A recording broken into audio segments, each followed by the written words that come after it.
Transformers, everybody knows what that is. And when I initially was talking to people about working on it, every dude that you run into on the street would get visibly excited.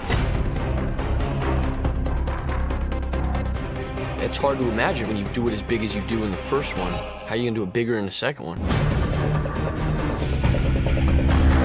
The nice thing about Transformers is it's almost anything you can imagine. They can turn into anything. And that's the fun of the movie, and that's the fun of the movie for me.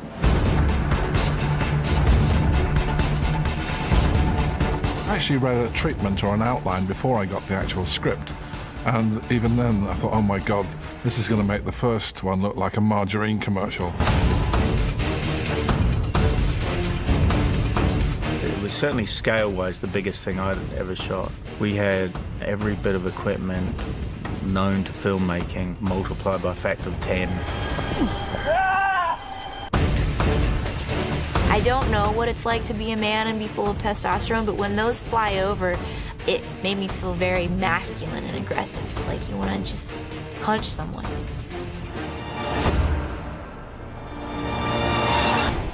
It's huge. I mean, it's concussive. It hurts your head.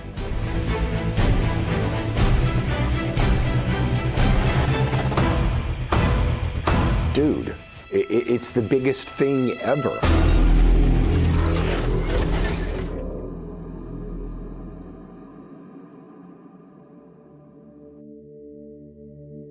You know, when we shot the first one, you never know what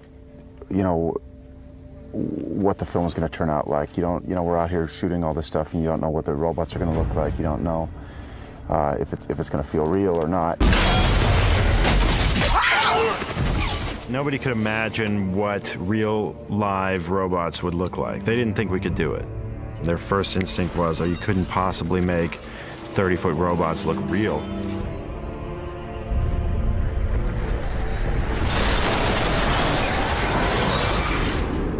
It felt like it was a big one. It just did. From the trailers to how far in advance they started marketing the film and just everything. It just felt like something really big was coming. It felt big.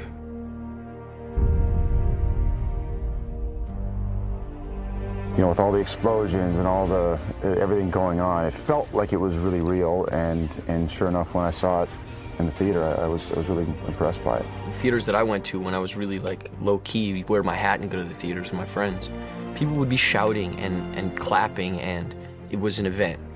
And they, the first time they see Optimus and that music goes and everybody in the theater starts going crazy, you realize the amount of passion and love that these people have for this toy, and now what they have for the film. It's really powerful. It was the single most, I think, amazing experience we've ever had sitting in a theater.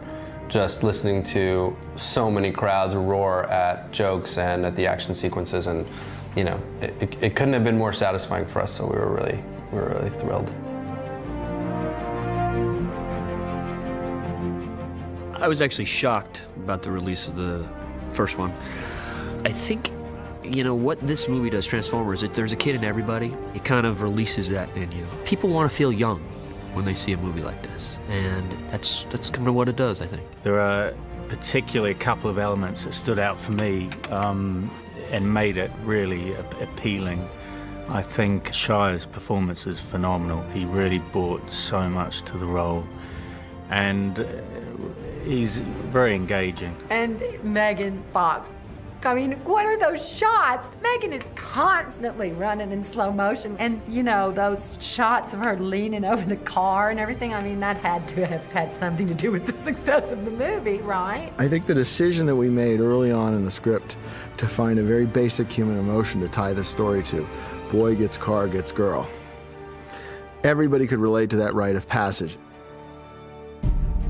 I think Michael did an amazing job of working with great art people and with ILM and all those companies that really sort of pushed it to another level, and I think ultimately it worked.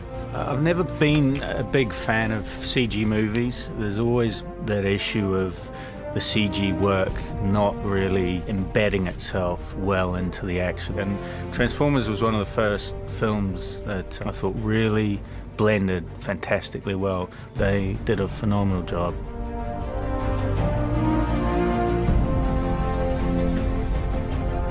I didn't see it coming, and it blew up, and it was a huge success. It far surpassed my expectations of what it was gonna be.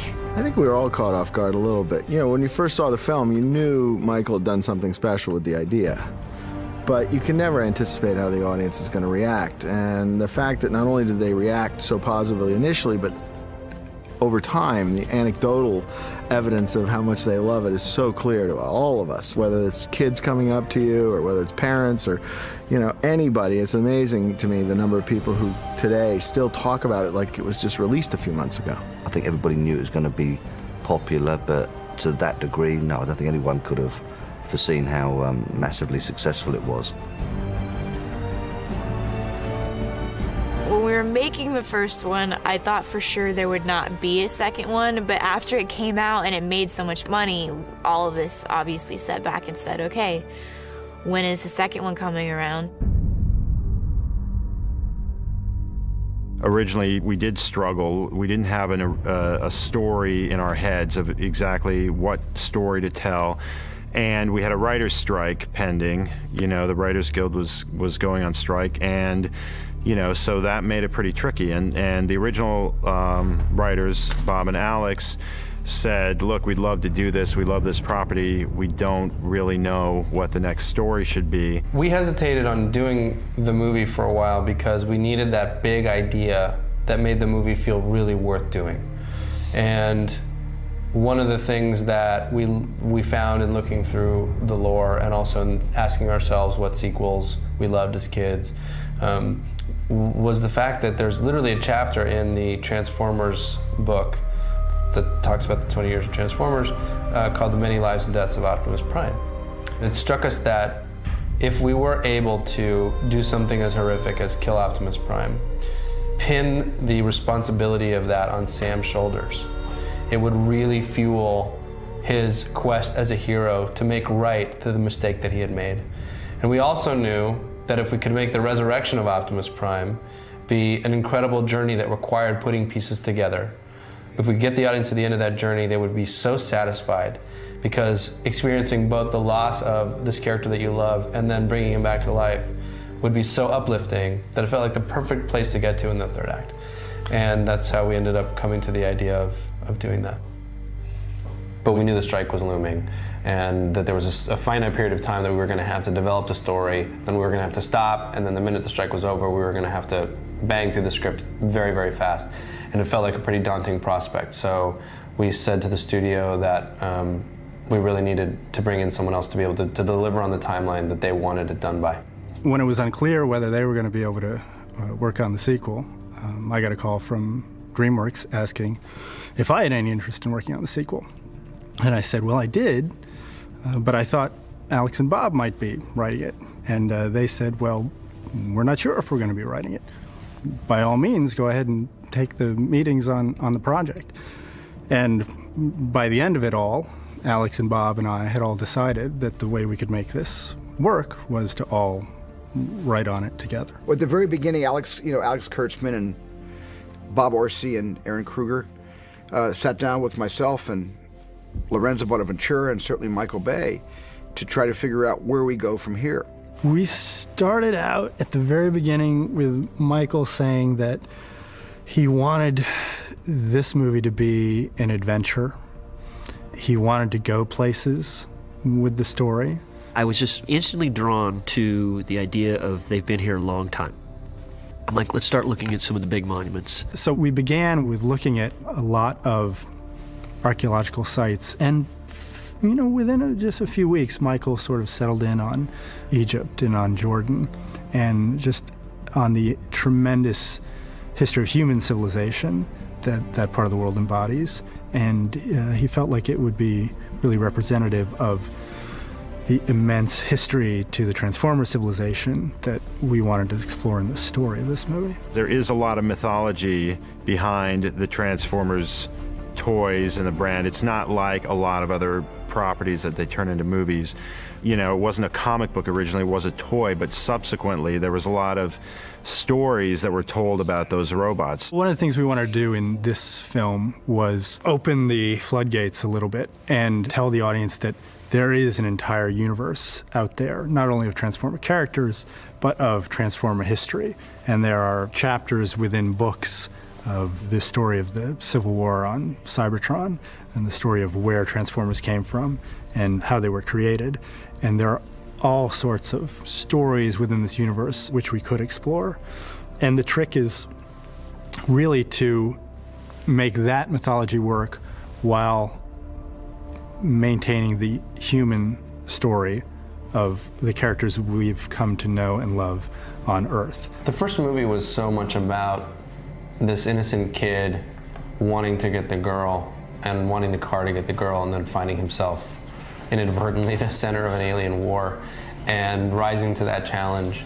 And it felt to us like all good sequels put their main character in some very, very difficult predicament where they have to choose between being a hero and being normal. And we gravitated toward that basic idea for Sam. So that was the first thing we focused on, is what kind of rite of passage can we find that, again, has a universality to it, even if you didn't go through the specific one. And the one we chose was that sort of process of becoming a young adult. And that sense, sort of the notion of responsibility. The next thing that came to mind was leaving home and going to college. And we thought it would be interesting to see him on his own. Who is he outside of these relationships? How does he see himself, and who does he want to be? In the meantime, the strike was, coming down upon us, and we were sort of left with basically a very rough outline of what those guys had talked about. And it was Michael Bay sitting there in a room by himself saying, well, we can do this. We can, while those guys are out, we're going to figure this out because we've got to prep this movie. I kept dreaming while they were on strike. And granted, we had a, I think, 13-page outline. And that was enough to start prepping. The first couple of months we spent really focusing on designing about 70 robots. We have a team of guys, and we sit there, and I start spitting out ideas of different types of robots. Michael would come in one day and be like, what about this guy? Or we would do this guy, and same time meeting with GM, seeing what new vehicles they had come out, stuff that they were really itching to put into the movie. Certain vehicles, Michael would usually say yay, nay, or on it, and we'd go from there. General Motors cars, they've been very gracious in offering the filmmakers a range of cars and giving Michael some unprecedented access. The kinds of things that we've been able to do with the Camaro in the first movie, I think we're iconic. The kinds of things you're going to see, whether it's the Volt or some of the other new cars, the new Corvette, are just really incredible. The designs are incredible, the cars are incredible, and the characters they become are also incredible because we apply, kind of Hasbro Transformer magic to it, and they become these great characters. My process usually starts very sketchy. I do a really, really rough silhouette because I think at the end of the day with character design, the key thing is to get a silhouette that sort of has the right personality, because that's sort of the quickest read that you have on an object or on a character is sort of how big are the shoulders, how strong do the arms look, how wide is the chest, does it look like it's athletic, does it look like it's slow, does it look like it's armored, does it look like it's a really quick little scout type creature or character. So you can start to feel that out very quickly with a silhouette. After a loose sketch is done, I would then work that into a more full-blown illustration, which means adding, more realistic lighting in the way that it's painted, taking photography of the car or the pieces of the real thing that it needs to turn into, and applying those from photo scrap over the sort of rough design in Photoshop, and then ultimately applying the level of polish to what is just illustrated that makes it tie in with the photography. So it's sort of a collage process between a rough, intention of the massing of the robot, and then adding in real parts, and then shining it all up to where it looks like a decent, not photorealistic, but a squint photoreal impression of what the robot's really going to look like. And at that point, you present a first version, and then the changes come. Let me explain something. Yeah. John Simmons is under he says, I'm under the robot scrotum. Yeah. I want to do a shot where he looks up when he's trying to know where we are, and I want two, what are those construction wrecking balls kind of hanging a little bit? I'm dead serious. Like a crane thing and then like another wrecking ball, kind of just clink. That's a funny laugh. That is a funny laugh. He looks up and he says, I'm under the, right? I'm not a car guy. A lot of the nuts and bolts of these things are a mystery to me.